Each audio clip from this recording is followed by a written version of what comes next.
MS office install करने के बाद आपने सबसे पहले एक्सेस को ओपन करना है। एक्सेस को ओपन करने के लिए आप सर्च बार में आएंगे, विंडो का की प्रेस करें और ACCESS एक्सेस लिखें और इसको ओपन कर लें। एक्सेस को ओपन कर लें। जब आप एक्सेस को ओपन कर लें और अकाउंट में जाएं और यहाँ पर सबसे पहले देखें कि आपका वर्जन जो आपने एक्टिवेटर की मदद से या ऑफिशियल लाइसेंस की मदद से यूज़ करके एक्टिवेट किया था, क्या वो आया, वो एक्टिवेटेड है या नहीं है।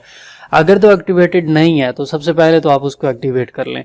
जब आप एक्टिवेटर की मदद से इसको एक्टिवेट कर लें तो फिर आपने दूसरा काम क्या करना है जो बहुत ज़रूरी है। ऑप्शंस में आए, ऑप्शन में आके आपने दो सेटिंग करनी होती है। ट्रस्ट सेंटर में आके वो बहुत ज़रूरी होती है। हम ये काम करते हैं कि हम डायरेक्ट सॉफ्टवेयर को ओपन करके इस्तेमाल करना शुरू कर देते हैं और बाज़ औक़ात हमारे मैक्रो रन नहीं होते या कुछ ऐसी सेटिंग्स हैं जिसकी वजह से हमारे फंक्शंस परफॉर्म नहीं कर रहे होते, तो फिर बाज़ औक़ात एरर आते हैं। तो वो एरर इसी वजह से आते हैं कि हम मैक्रो इनेबल नहीं करते, और मैक्रो इनेबल नहीं होगा तो फिर डाटाबेस में जहाँ जहाँ यूज़ हो रहे हैं मैक्रो तो वो कैसे रन होंगे।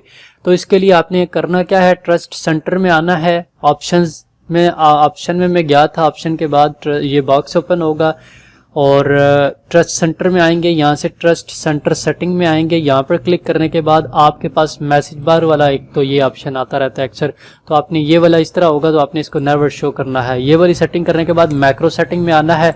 ये इस तरह सेटिंग होगी आपको इस तरह। जब आप पहली मरतबा ओपन करेंगे तो आपको इस तरह दिखेगा। आपने क्या करना है, इनेबल कर लेना है मैक्रो को, और एक्टिव एक्स सेटिंग ये बाजू का डिसेबल होती है तो आपने इसको इनेबल ऑल करना है और फिर इसको ओके कर देना है और इसको भी ओके कर देना है। ये छोटी सी सेटिंग है जो बहुत ज़रूरी है एक्सेस के अंदर।